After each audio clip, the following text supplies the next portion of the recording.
Selamat sore semuanya.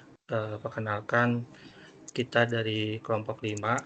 Di sini kita akan menjelaskan mengenai database desain untuk monitoring baby care. Untuk kelompok 5 sendiri ada Ari Prasetyo, ada saya Faris Isham, terus ada yang ketiga ada Maulana Ihsan, terus yang keempat ada Nici Vanea.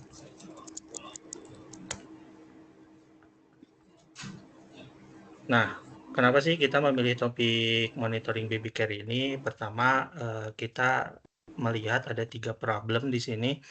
Yang pertama, kurangnya kepercayaan terhadap baby sister. Terus adanya isu baby sister yang viral di media sosial seperti video atau perilaku yang tidak pantas. Terus yang kedua, adanya kekhawatiran tentang keamanan seperti latar belakang yang tidak jelas atau pengalaman kerja yang minim dari baby sisternya.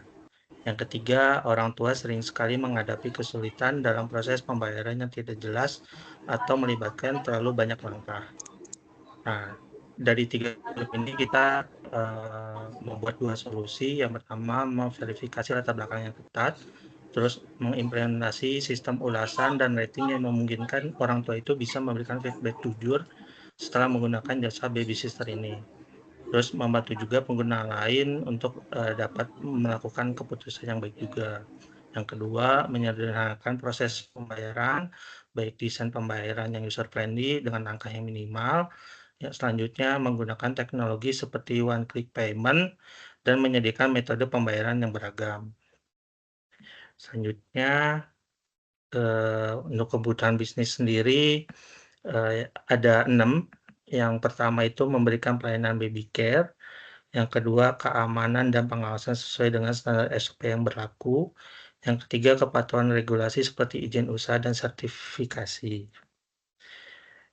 Selanjutnya, yang keempat, platform untuk berkomunikasi dengan orang tua mengenai perkembangan anak, kegiatan, dan masalah sehari-hari.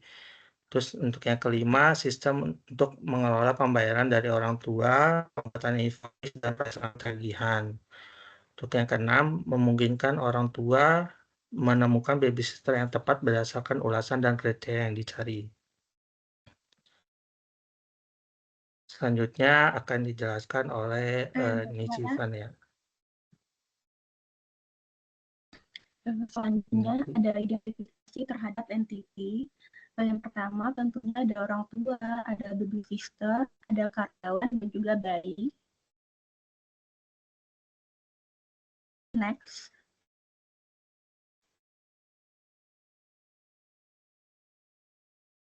Selanjutnya ada pemesanan, adanya pelayanan, adanya jenis pembayaran, dan juga riwayat pemesanan.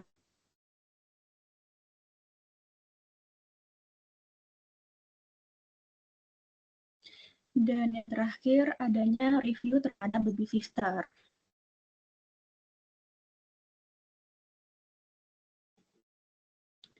Di sini adanya kebutuhan informasi. Nama entity-nya ada data karyawan, dan atributnya ada ID karyawan, nama karyawan, jenis kelamin, nomor telepon, alamat, email, password, dan juga jabatan. Yang kedua ada entity data orang tua. Tentunya atribut ada ID orang tua, nomor telepon, ada alamat, ada email, ada lahir, dan juga jenis kelamin. Ketiga ada entity baby sister. Untuk atributnya ada ID baby sister, ada nama, ada nomor telepon, ada alamat, email, jenis kelamin, usia, status, pendidikan, dan terakhir adanya agama.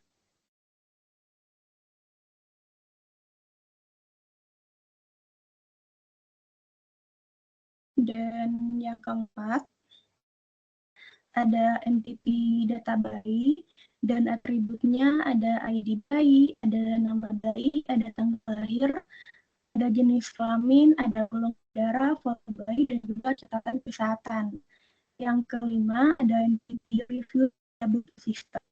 Tentunya atribut ada ID, ada foto, dan juga video. Dan yang keenam, entity transaksi. Untuk atributnya ada ID transaksi, tanggal juga invoice.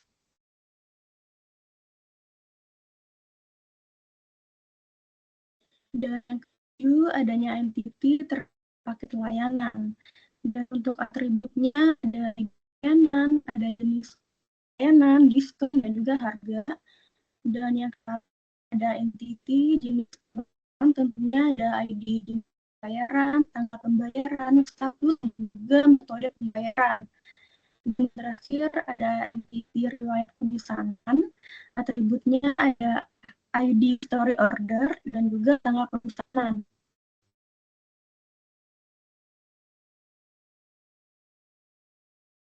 Oke, jadi dari identifikasi entity serta kebutuhan informasi yang telah kami sampaikan sebelumnya, kami mencoba memvisualisasikannya dalam bentuk konseptual model atau ERT. Jadi seperti yang bisa Anda lihat di sini ada 9 entity ya, ada jenis pembayaran, paket, lalu ada history atau riwayat, karyawan, orang tua, dan lain sebagainya.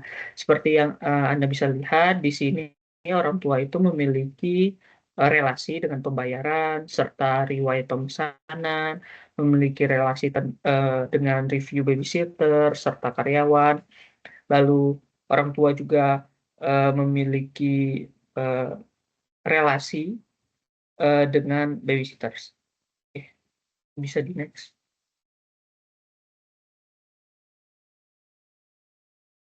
Dari gambar ini, orang tua itu dapat melakukan pemesanan di mana pemesanan memiliki relasi dengan jenis pembayaran, riwayat pemesanan.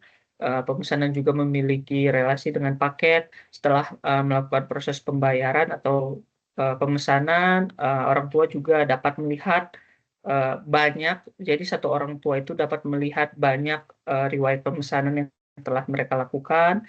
Orang tua juga dapat melakukan banyak pemesanan.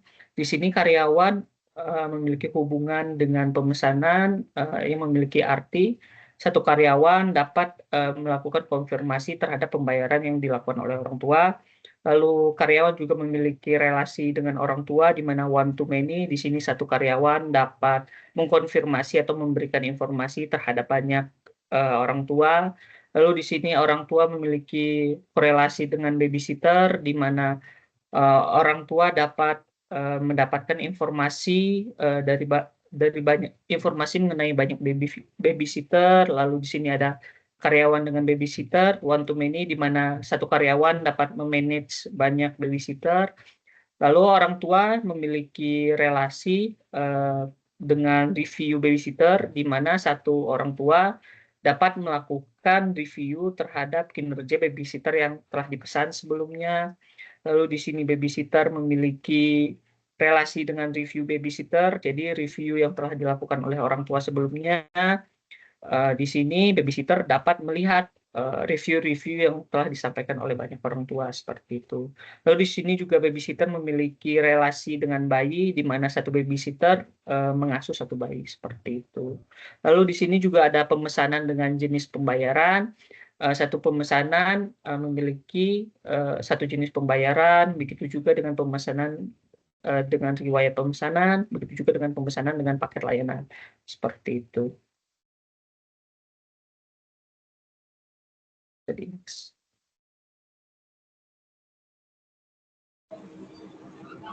Pada tabel ini merupakan physical model dari logical model yang tadi sudah dibuat.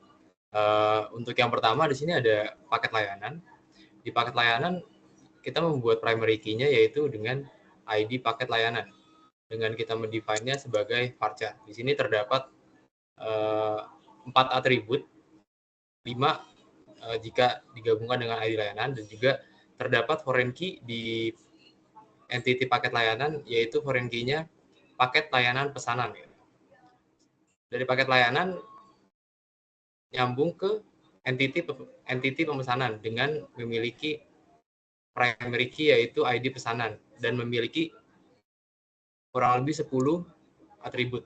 Dan pada entity pemesanan terdapat beberapa foreign key yaitu pemesanan foreign key jenis pembayaran, foreign key paket layanan, lalu foreign key orang tua, lalu foreign key riwayat pemesanan, dan juga foreign key karyawan.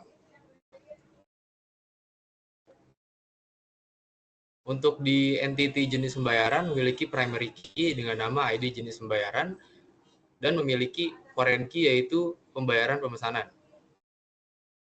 Untuk pada entity riwayat pemesanan memiliki primary key yaitu ID history order dan juga terdapat jumlah 4 atribut. Di sini pada entity riwayat pemesanan memiliki foreign key sebanyak 2 yaitu riwayat pemesanan orang tua dan juga riwayat pemesanan. Lalu pada entity orang tua terdapat primary key yang diberi nama ID orang tua dan memiliki beberapa atribut dan juga memiliki 2 foreign key yaitu foreign key karyawan dan juga foreign key pemesanan.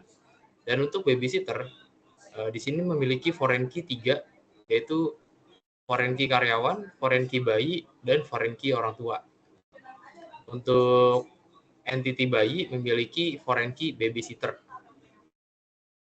Dan untuk entity review babysitter memiliki 2 foreign key yaitu foreign key orang tua dan foreign key babysitter. Untuk yang pada review babysitter memiliki 2 foreign key karena dia nyambung dengan orang tua dikarenakan orang tua yang memiliki kemampuan untuk memberikan review kepada babysitter yang telah dipesan. Dan terdapat foreign key babysitter pada review babysitter itu karena yang direview oleh orang tua yaitu babysitter. Dan relasional ini didapat dari logical model yang sebelumnya dibuat. Tahapannya konseptual, logical, lalu dibikin physical model. Saya di next.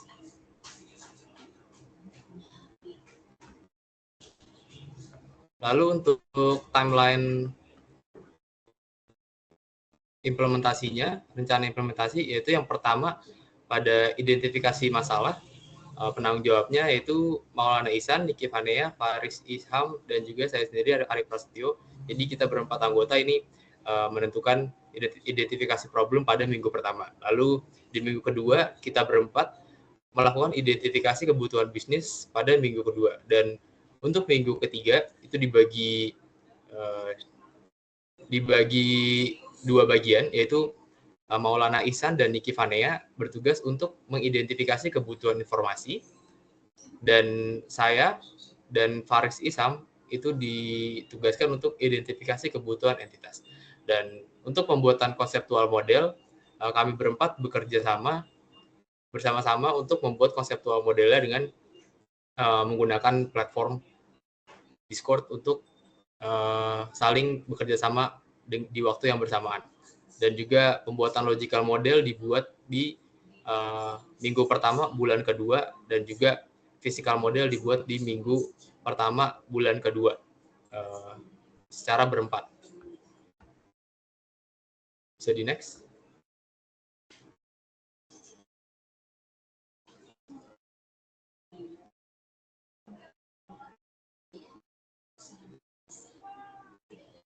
Terima kasih. Sekian presentasi dari kelompok kami, kelompok 5. Kurang lebihnya mohon maaf.